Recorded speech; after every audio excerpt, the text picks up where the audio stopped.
रामकृष्ण हरी. जय जय रामकृष्ण हरी. नमस्कार श्रोते हो. आजचा दिवसच असा आहे की वातावरणात भक्ती आहे, ओठांवर नाम आहे आणि मनात फक्त एकच ओढ, पंढरीची. आपण सगळे ज्ञानोबा तुकाराम म्हणतो, टीव्हीवर वारी पाहतो, सोशल मीडियावर फोटो पाहतो, पण वारी म्हणजे नेमकं काय, तिच्या मागचं तत्वज्ञान काय आहे, रिंगण म्हणजे काय, वारकरी एवढा आनंदी का असतो, या सगळ्या विषयांवर आज आपण मनमोकळ्या गप्पा मारणार आहोत. आणि त्यासाठी आज आपल्या स्टुडिओमध्ये उपस्थित आहेत एक अभ्यासू कीर्तनकार, वारकरी परंपरेचे जाणकार आणि समाज प्रबोधनाचं कार्य करणारे हभप श्री राम महाराज शास्त्री व्यवहारे. महाराज मूळचे गासगाव, तालुका गंगापूर, जिल्हा छत्रपती संभाजीनगर येथील आहेत. त्यांनी MA पर्यंतचं धार्मिक शिक्षण पूर्ण केलंय आणि वारकरी संप्रदायाचा सखोल अभ्यास केलाय. सन 2007 पासून त्यांनी कीर्तन सेवेची सुरुवात केली. पुढे विविध ठिकाणी वारकरी शिक्षण, प्रवचन, भागवत कथा आणि समाज प्रबोधनाच्या माध्यमातून त्यांनी सातत्याने सेवा दिली. अनेक वारकरी प्रशिक्षण उपक्रम, धार्मिक अभ्यासक्रम आणि आध्यात्मिक मार्गदर्शन यामध्ये त्यांचं मोलाचं योगदान आहे. आणि आजही ते कीर्तन, प्रवचन, भागवत सप्ताह, वारकरी संस्कार आणि सामाजिक प्रबोधन या विषयातून समाजात भक्ती, संस्कार आणि माणुसकीची ज्योत तेवत ठेवण्याचं कार्य करत आहेत. माऊली, तुमचं रेडिओ देवगिरीच्या स्टुडिओमध्ये खूप खूप स्वागत आहे. धन्यवाद. रामकृष्ण हरी. माऊली, सर्वात आधी एकादशीच्या निमित्ताने आपल्या सगळ्या श्रोत्यांना तुम्ही काय सांगाल? रामकृष्ण हरी. सर्वप्रथम सर्व श्रोत्यांना आषाढी एकादशीच्या खूप खूप शुभेच्छा. आज एकादशीचा पावन पर्व काळ आहे आणि या पर्व काळावर सर्व श्रोत्यांना जर काही सांगायचं असेल तर जगद्गुरू तुकोबरायांनी जो उपदेश केलेला आहे एकादशी करता, तोच उपदेश मी आपल्यासमोर या ठिकाणी मांडणार आहे. जगद्गुरू तुकोबराय सांगतात की ज्या व्यक्तीने आपल्या गळ्यामध्ये पवित्र तुळशीची माळ धारण केलेली आहे, जो स्वतःला वारकरी म्हणून घेतो, त्या वारकऱ्याने किमान 2 उपवास करणं अत्यंत आवश्यक आहे. पहिला उपवास आहे एकादशी आणि दुसरा उपवास आहे सोमवार. तुकोबराय म्हणतात, एकादशी व्रत सोमवार न करीती काय त्यांची गती होईल नेनो. एकादशी आणि सोमवार हे व्रत ज्याच्या जीवनामध्ये नाही, तो कोणत्या गतीला जाईल महाराज म्हणतात हे मी सुद्धा सांगू शकत नाही. म्हणून प्रत्येक एकादशी माणसाने करावी. पण निदान ज्याला वर्षभरात 24 एकादशा हे उपवास नाही होत, त्याने किमान आषाढी आणि कार्तिकी ही करावी, एवढी माफक अपेक्षा आपण ठेवू शकतो आणि ती प्रत्येकानं करावी अशी एक अपेक्षा आहे. नक्कीच नक्कीच.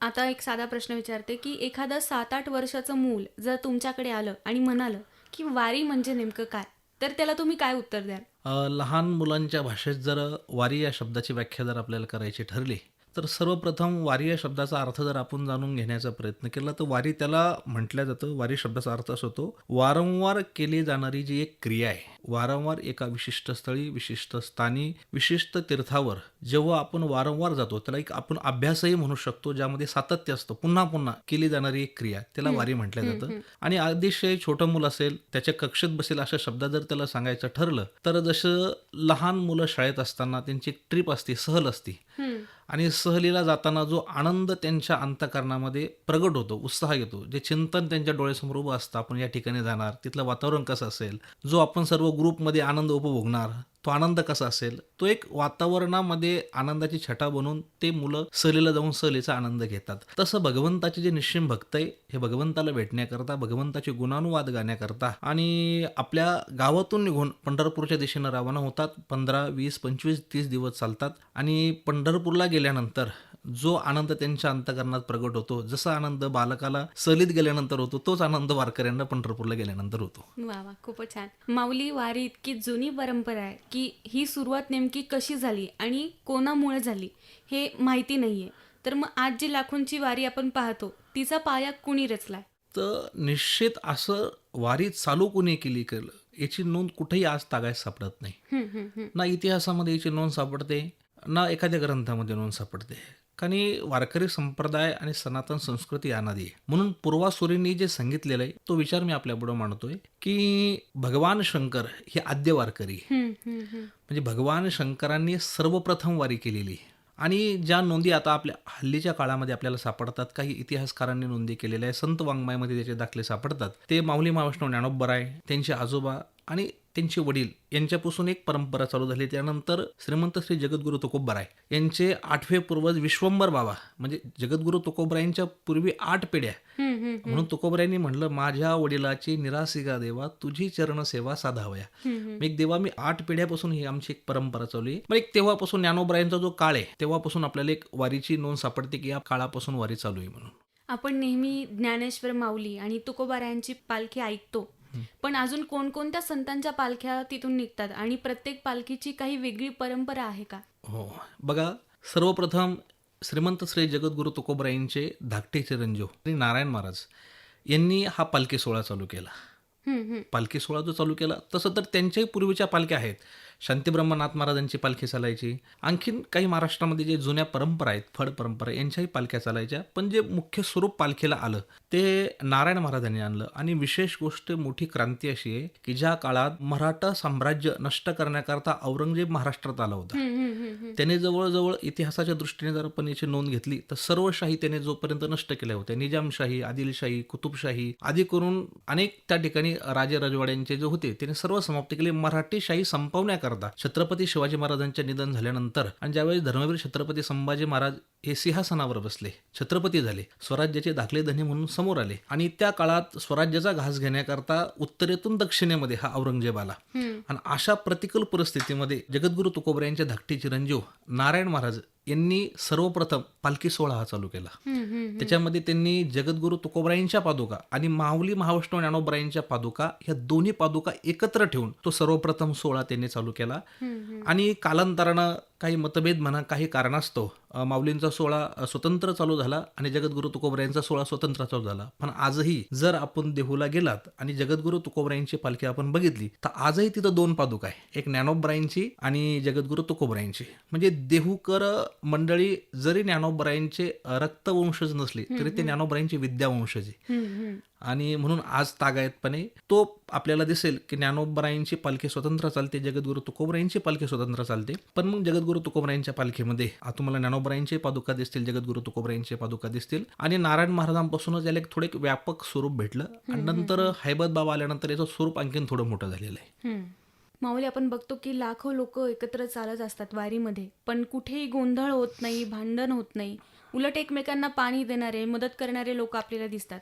तर मग ही संस्कृती जी आहे ती कशी चालत राहिली, की सेवाभाव जो आहे एक प्रकारचा आपण म्हणू शकतो, तर तो कसा तयार झाला, त्यांच्यामध्ये ही वृत्ती कशी निर्माण झाली? सोहळ्याचं जे आपण आता व्यापक स्वरूप बघतोय, माऊली महावैष्णव ज्ञानोबरायांचा सोहळा असेल किंवा जगद्गुरू तुकोबरायांचा सोहळा असेल, हा एक याला एक सैनिकी शिस्त आहे, याला लष्करी शिस्त आहे. तुम्ही जर आपण बघितलं तर ज्ञानोबरायांचा रथ चालतो, रथाच्या पाठीमागं काही दिंडे असतात आणि पुढे एक दिंडे असतात. हे जर आपण बघितलेलं सैनिकी शिस्त म्हणतात. मी सर्वप्रथम ज्यांच्या नावाचा उल्लेख केला, हैबत बाबा महाराज. खरं तर हे शिंदे सरकारमध्ये सरदार होते. हैबत बाबा महाराजचा 1-2 मिनिटात आपल्याला इतिहास सांगतो त्यांचा. आणि त्यांना एका भिल्लांच्या सरदाराने अटक केली जात असताना. आणि मग ते ज्ञानोबरायांचे निश्चिम भक्त होते. ज्ञानोबरायांचा धावा केला की माऊली मला इथून सोडवा, उरलेलं जीवन मी आपल्या चरणावर समर्पित करेल. तर त्या भिल्लांच्या सरदाराची जी पत्नी आहे ज्ञानोबराय तिच्या स्वप्नात गेले आणि सांगितलं, तो माझा भक्त आहे, त्याला सोड. तुला पुत्र प्राप्ती नाही तर माझ्या कृपाआशीर्वादाने तुला पुत्र होईल, पण माझा भक्त आहे त्याला सोड. आणि असं जर केलं नाही तर तुमचा विनाश होईल. मग तिनं पतीला सर्व वृत्तांत सांगितलं. हैबत महाराजांना सोडलं. आणि हे सरदार होते, हैबतराव बाबाजी महाराज होते, हे सरदार होते. आणि सरदार असल्यामुळं सैनिकी शिस्त कशी असते हे त्यांना ठाऊक होतं. आणि संत हे दृष्टापुरुष असतात, त्यांना समोर काय होणार हे कळत असतं. मग येणाऱ्या काळामध्ये सोहळ्याचं स्वरूप कसं असलं पाहिजे, भाविक वाढत राहणार आहे, म्हणून त्याला त्या काळापासून एक सैनिकी शिस्त त्यांनी चालू केली. म्हणून आजही तुम्ही जर सोहळ्यात जर गेला आणि बघितलं तर चोपदाराने नुसती काठी जरी वर केली, सांधेचा तो काठी वर केली तर संपूर्ण सोहळा जागेवर थांबतो. सगळ्या दिंड्या थांबतात, सगळ्यांचं भजन थांबतं, सगळं थांबतं. एक सैनिकी शिस्त त्यांनी चालू केली. याच्यामध्ये फार मोठं योगदान हे हैबतराव महाराजांचं आहे. आणि ही सैनिकी शिस्त झाली. आणि राहिला विषय मदतीचा, तर वारीला निघाल्यानंतरच अंतःकरणामध्ये हा हेतू ठेवून निघाला लागतो की आपल्यासोबत जे चाललेले वारकरी हे भगवत स्वरूप आहे, हे सर्वच पांडुरंग आहे, हे सर्व संत मंडळी आहे. म्हणून आजही तुम्ही जर माऊली गेला तर नावानिशी कुणी हाक मारत नाही, माऊली म्हणतात. माऊली माऊली माऊली सर्व आपल्याला सोहळ्यामध्ये ऐकू येईल. कारण भगवत स्वरूप, भगवंताची प्रचिती आपण त्याच्यामध्ये बघतो. आणि म्हणून आपण करत असलेली सेवा ही व्यक्तीची नाही आहे, व्यक्ती विशेषाची सेवा करत नाही, तर ती डायरेक्ट भगवंताची सेवा करतो. याच भावनेनं सर्व वारकरी एकमेकाची सेवा करतात आणि अशा पद्धतीनं तो आनंद सर्वजण उपभोगत असतात. माऊली, प्रत्येक वारकरी आतुरतेने वाट पाहत असतो, ते म्हणजे रिंगण. तर मग ज्यांनी आयुष्यात कधी वारी पाहिलेली नाहीये आणि त्यांना रिंगण म्हणजे काय हे सुद्धा माहिती नाहीये, तर त्याला तुम्ही कसं समजावून सांगाल की एका वारकऱ्यासाठी रिंगण म्हणजे काय असतं? अच्छा, माऊलींचा सोहळा असेल किंवा शांतीब्रह्म एकनाथ महाराजांचा सोहळा असेल किंवा आणखीन जगद्गुरू तुकोबरायांचा सोहळा असेल, या प्रत्येक याच्यामध्ये रिंगण होतात. आणि त्या रिंगणामध्ये 2 प्रकार असतात. एक गोल रिंगण असतं आणि उभं रिंगण असतं. तर गोल रिंगणाचा नियम किंवा त्याची पद्धत अशी आहे की मध्यस्थानी ज्ञानोबराय असतात आणि आजूबाजूला संपूर्ण वारकरी असतात आणि त्याच्यामध्ये एक वर्तुळाकार मध्ये गोल केलं जातं आणि बाजूला सर्व प्रेक्षक म्हणू आपण त्याला बघण्याकरता. आणि ज्ञानोबरायांचा अश्व त्या ठिकाणी धावतो हो हो आणि तो अश्व धावत नसतो. तो वारकऱ्यांचा एक असा एक मानस आहे आणि अशी एक श्रद्धा आहे की स्वतः ज्ञानोबराय त्यावर आरूढ होतात, जगद्गुरु तुकोबराय त्यावर आरूढ होतात, जी सगळी संत मंडळींची आपण सोहळे बघतो, ही संत मंडळी त्यावर आरूढ होतात आणि मग तो अश्व धावतो आणि तो धावल्यानंतर सर्व मंडळी ती माती अश्व गेल्यानंतर आपल्या कपाळावर लावतात की ज्ञानोबराय ज्या घोड्यावर बसले, अश्वावर बसले, की त्या अश्वाची ती माती म्हणून सर्वजण ती माती नंतर आपल्या कपाळाला लावतात आणि तो एक वेगळा अनुभव आहे. आणि त्याकरताच ज्ञानोबराय हे जे रिंगण आपण बघितलं हे गोल रिंगणाचं झालं आणि एक उभं रिंगण आहे. उभं रिंगणामध्ये असं असतं फक्त एका टोकाला पालखी असते आणि दुसऱ्या टोकाला समजा घोडस्वार असतात, जे घोडे घेऊन धावतात ते एका टोकाला असतात. तर त्या टोकापासून या टोकापर्यंत धावत यायचं असतं आणि वारकरी चालून चालून थकलेले असतात आणि ती एक पॉझिटिव्ह ऊर्जा त्या रिंगणामध्ये असते. म्हणून तो उपक्रम त्या ठिकाणी एक वर्षानुवर्ष परंपरेनुसार केला जातो आणि सगळ्यात आनंद घेण्याचं ठिकाण म्हणजे रिंगण आहे. सगळे वारकरी, सगळ्या दिंड्या, सगळे विनेकरी, पखवाजे, गायन सगळे एकत्र त्या ठिकाणी येत असतात. तुम्ही आत्ताच सांगितलं की एक अश्व धावतो आणि त्यांची भावना अशी असते की ज्ञानेश्वर महाराज त्यांच्यावर आरूढ झालेत म्हणून ते अश्वात जिथून चालतो त्याच्या खालची माती आपल्याला कपाळाला लावतात. तर मग ही जी संकल्पना आहे ती सर्वप्रथम कधी जाणवली किंवा कधीपासून त्याचा समज आहे? आणि समज हा पूर्वापासून आहे. आता आम्ही जे श्रवण केलेलं आहे किंवा जी माहिती आम्ही ठेवलेली आहे आमच्याजवळ, हे आमच्या पूर्वासुरींच्या मुखातून आम्ही ऐकलेलं आहे. खरं तर भगवंत सर्व ठिकाणीच आहे, पण तो अश्व सांगत असताना ज्ञानोबरायांचा आपण अश्व म्हणतो, जगद्गुरु तुकोबरायांचा अश्व म्हणतो, शांती ब्रह्मनाथ महाराजांचा अश्व म्हणतो, आदी करून संतांच्या ज्या पालख्या निघतात, सोहळे निघतात, त्यांचा अश्व म्हणतो.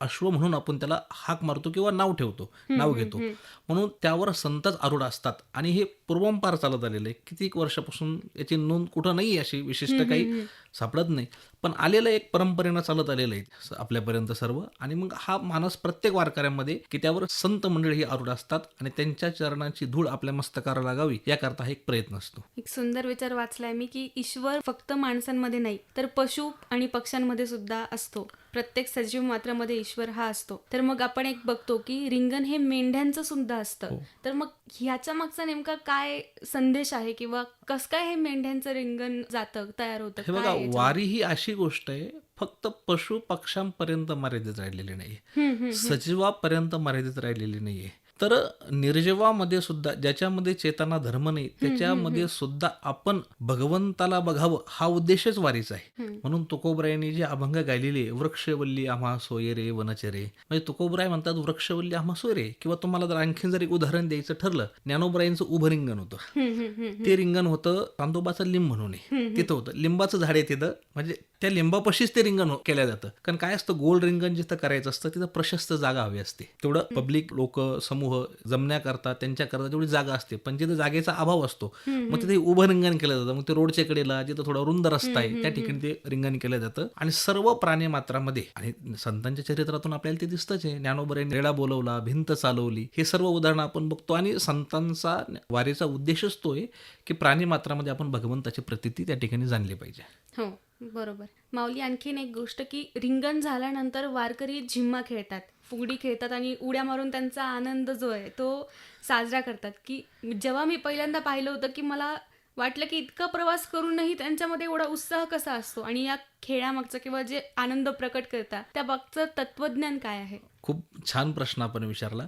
खरं तर असं आहे, आपण प्रवास करून जर आलो एखाद्यावर, आपण 5 स्टार गाड्या म्हणजे चांगल्या गाडीतून जरी आलो, लक्झरी गाडीतून, तरी प्रवास करून आल्यानंतर आपण थकतो. पण वारकरी जर आपण बघितलं तर जवळजवळ 20-25 किलोमीटरची पायवाट करतो. ऊन, वारा, पाऊस आणि प्रतिकूल परिस्थितीचा सामना करीत तो तिथपर्यंत चालत आलेला असतो. आणि अशा परिस्थितीत परत रिंगण झाल्यानंतर तुमचा झिम्मा असेल, फुगडी असेल, नाना पद्धतीचे खेळतो. त्यामागचं तत्वज्ञान असं बघा, त्या ठिकाणी एक पॉझिटिव्ह एनर्जी तयार झालेली असते.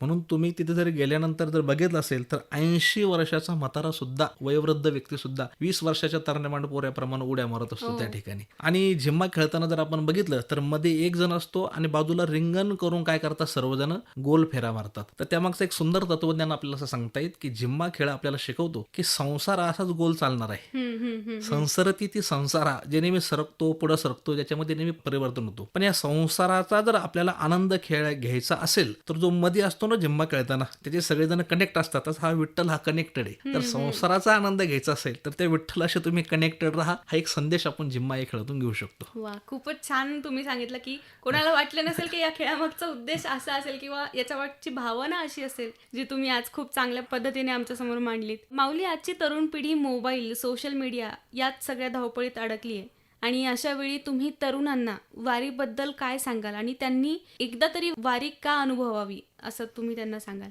वा, खरं तर वारी फक्त तरुणांनीच नाही तर वारी सर्वांनी अनुभवण्याची गोष्ट आहे. सद्गुरू मामासाहेब दांडेकरांचं एक वाक्य आहे. ते म्हणजे ज्यांनी महाराष्ट्रात जन्म घेतला आणि महाराष्ट्रात जन्म घेऊन एकदाही ज्याची वारी ज्यानं केली नाही आयुष्यात तो जर व्यक्ती मेला तर मनुष्य मेला असं म्हणू नका. त्यांची भावना आहे. हे संतांच्या मुखातले शब्द आहे. म्हणजे वारीचं अनन्य साधारण महत्व आहे. प्रत्येकानं वारी केली पाहिजे. वारीतून नुसता आध्यात्मिक संदेश नसतो तर एक सामाजिक भौतिक संदेश सुद्धा वारीतून दिला जातो. वारीमध्ये अलीकडे आपण सर्वजण बघतो वारीमध्ये कोणी कोणाला कधी कोणाची जात विचारत नाही. तुम्ही कोणत्या जातीचे, तुम्ही कोणत्या धर्माचे, तुम्ही कोणत्या पंथाचे, तुम्ही कोणाचे अनुयायी, हे काही नाही. सर्वांना अवघी देवाचीच रूपे म्हणून त्यांच्याकडे सर्वांकडे बघितलं जातं. हो, आणि सर्व ईश्वराचे लेकर आहे, सर्व भगवंताचे लेकर आहे. आपल्या ईश्वराला भेटण्याकरता चाललेली आहे. एवढा समतेचा संदेश जगाच्या पाठीवर देणारं कुठलंही तत्वज्ञान आजही उपलब्ध नाहीये. कुठेही बघा, आज 4 व्यक्ती जर एकत्रित आली तर प्रत्येकाकडे प्रत्येकजण जातीच्या दृष्टीने बघतो. पण वारी ही एकमेव स्थान, एकमेव घटना, एकमेव प्रवाह असा आहे की इथं कोणी कोणाकडेही बघत नाही. फक्त बघतो ते माऊली म्हणूनच बघतो, भगवंताचा भक्त म्हणून बघतो. म्हणून तो अनुभव आणि आणखीन गोष्टीचा जर अनुभव घ्यायचा असेल तर आपण वारी 100% या ठिकाणी अनुभवली पाहिजे. ऑस्ट्रेलिया मधली एक व्यक्ती आहे स्वानंद सुकनेवसे सद्गुरू जोग महाराज. त्या संस्थेमध्ये एक शिक्षक आहे, वृंद आहे. श्री गुरु ज्ञानेश्वर महाराज शिंदे यांनी प्रसंग सांगितला. त्या ठिकाणची एक व्यक्ती वारीवर सोहळ्यावर PhD करते सध्या. बापरे. हा, त्यांच्याकडून अशा अनेक पद्धतीचं मार्गदर्शन त्या व्यक्तीने घेतलेलं आहे. म्हणजे मला सांगायचं नुसतं आध्यात्मिक बाजू नाही तर सामाजिक समरसता असे अनेक विषय आपल्याला वारीमध्ये अनुभवायला भेटतील. म्हणून तरुणांनी आणि सर्वांनीच वारी तरी आपल्या जीवनात एक तरी वारी अनुभवावी. मी असं म्हणेल, जसं नामदेवरायांनी म्हणलेले एक तरी ओवी अनुभवावी, तसं मी म्हणेल एक तरी वारी आपल्या जीवनामध्ये आपण अनुभवली पाहिजे. नक्कीच नक्कीच. माऊली, तुम्ही सुद्धा वारी अनुभवली असेलच, तर मग एखादा असा प्रसंग आहे का की जो आठवला की आजही तुमचे डोळे भरून येतात? तर आम्हाला ऐकायला नक्कीच आवडेल. तसं तर वारीचे सर्वच प्रसंग आठवणीतले आणि खूप कमी काळात विद्यार्थी दशेमध्येच माझ्या प्रारब्धाचा भाग म्हणा की मला वारी करायला भेटली आणि आमच्या श्रीगुरूंची कृपा आणि खूप कमी काळामध्ये या प्रवाहात वारी बघण्याकरता भेटली. वारीचा एक सर्वात मोठा आनंद आहे महाराष्ट्रभर फिरूनही ज्या संतांची दर्शनं आपल्याला घेता येणार नाही अशी संत एकाच वेळेला श्री क्षेत्र पंढरपूरमध्ये वारीच्या निमित्तानं भेटतात आणि एका जागेवर सर्व संत महांतांची दर्शनं होतात. हाच मी माझ्या जीवनातला मोठा प्रसाद मानेल आणि आनंदाचा क्षण मानेल. वा, खूपच छान. माऊली, आपण नेहमी बघतो की ज्ञानेश्वर माऊली आणि तुकोबारायांची पालखी आपण बघतो ती जात असते पंढरपूरला. पण अजून कोणकोणत्या संतांच्या पालख्या निघतात आणि प्रत्येक पालखीची काही वेगळी परंपरा आहे का? हो, महाराष्ट्रामध्ये अनेक संतांच्या पालख्या निघतात. काही पालख्या तर अशा आहे ज्या ज्ञानोबराय आणि जगद्गुरू तुकोबरायांच्या पूर्वीपासून चालू आहे. ज्यामध्ये शांतीब्रह्म एकनाथ महाराजांची पालखी असेल, आधी करून पालख्या हे पूर्वीच्या आहे. पण जसं स्वरूप त्या पालख्यांचं आहे तेवढं व्यापक स्वरूप नाही, पण पद्धतीनं पालख्या चालतात. ज्यामध्ये मुक्ताबाईंची पालखी असेल मुक्ताईनगरवरून चालते, त्यानंतर सोपान काकांची पालखी चालते, त्यानंतर निवृत्तीनाथ नाशिक त्र्यंबकवरून निघतात. इकडं जर आपण बघितलं तर शिस्तबद्ध जो सोहळा म्हणून बघितला जातो शेगाववरून गजानन महाराजांचा. असे अनेक महाराष्ट्रामध्ये काही देवस्थानं, काही संस्थानं आहे की ज्यांच्या माध्यमातून पंढरपूर दिशेनं सोहळे चालतात अनेक संतांचे. आणि आता जाता जाता शेवटी की आषाढी एकादशीच्या निमित्ताने पंढरीला गेलेल्या आणि घरातूनच विठ्ठलाचं नाम घेणाऱ्या प्रत्येक भक्तासाठी तुम्ही त्यांना काय संदेश द्याल? संदेश काहीच नाही. जेही पंढरपूरला गेलेले किंवा जे घरी गेलेले, मी संदेश देण्यापेक्षा संतांनी जो संदेश सांगितला तो खूप जास्त महत्त्वाचा आहे. ठीक आहे, असे काही संत आहे की त्या काळातही ज्यांनी पंढरपूरला गेले नाही. तुम्हाला थोडं उदाहरण जर द्यायचं ठरलं तर आज मी सांगितलं एक ग्रंथ आहे 252 वैष्णव की वार्ता. तो हिंदी मिश्र मारवाडी त्या ग्रंथाची भाषा आहे आणि त्यातले 52 संत नुसते महाराष्ट्रात झालेले. तर त्या संतांपैकी एक संत आहे. आता यातल्या बहुतांश संतांची पालखी सोहळे पंढरपूरला जातात, पण एक संत असे ज्यांची पालखी सोहळे पंढरपूरला जात नाही, ते श्री संत शिरोमणी सावता महाराज. आणि हे अगदी पंढरपूरपाशी आहे, आरण भेंडी गाव. पंढरपूरपासून जास्त अंतर नाही. सगळ्यांचे सोहळे पंढरपूरला, पण सावता महाराजांचा सोहळा जात नाही, कारण सावता महाराजांना कर्मप्रधान संत म्हटलेले. हो पण हरकत नाही, जेही मंडळी पंढरपूरला जाऊ शकली नाही, पण निदान त्यांनी सावता महाराजांचा आदर्श आपल्या जीवनामध्ये ठेवावा. आणि ज्या पद्धतीनं सावता महाराजांनी आपल्या जीवनामध्ये संसार करता करता क्रांती केली बघा. परमार्थ करण्याकरता काय प्रत्येक जण जंगलात गेला पाहिजे असं आवश्यकता नाहीये. तुकोबरायांचं साधं प्रमाणे न लगती सायास जावे वनांतरा सुखे येतो घरा नारायण. सावता महाराज गेले नाही, सावता महाराजांना शोधत शोधत देव आला. पण सावता महाराजांनी स्वतःचा व्यापार व्यवसाय शेती कार्य अशा पद्धतीने केलं की त्यांना सर्वत्र विठ्ठल दिसायला लागला. हो हो जसं वारीत चालणाऱ्या प्रत्येक व्यक्तीला प्रत्येक व्यक्तीमध्ये विठ्ठल दिसतो, तसं सावता महाराज सुद्धा मळ्यात काम करत होते, पण कांदा मुळा भाजी अवघी विठाई माझी. म्हणजे ही अनुभूती सावता महाराजांना आली. तसा प्रयत्न आपण आपल्या जीवनामध्ये केला तर निश्चित घरीही राहून आपण आपलं जीवन सार्थ करू शकतो. नक्कीच नक्कीच. माऊली, आजची ही मुलाखत म्हणजे माहितीपेक्षा एक अनुभवच होता. वारी म्हणजे चालणं नाही, वारी म्हणजे जोडणं. मनाला मनाशी, माणसाला माणसाशी आणि भक्ताला विठ्ठलाशी जोडणारी ही परंपरा आहे. तुम्ही इतक्या सहज, सुंदर आणि मनाला भिडणाऱ्या शब्दात हे सगळं सांगितलं, त्यासाठी रेडिओ देवगिरीच्या वतीने मी तुमचे मनःपूर्वक आभार मानते. धन्यवाद. रामकृष्ण. आणि श्रोते हो, पंढरपूरला जाणं प्रत्येकाला जमेलच असं नाही, पण मनात विठ्ठल ठेवणं मात्र प्रत्येकाला नक्कीच जमू शकतं. याच सुंदर विचारासह रामकृष्ण हरी, ज्ञानोबा माऊली तुकाराम, मी आरजे रसिका घेतीये तुमचा निरोप. तुम्ही कुठे जाऊ नका, ऐकत रहा रेडिओ देवगिरी 91.2 FM, वारसा लोकसंस्कृतीचा.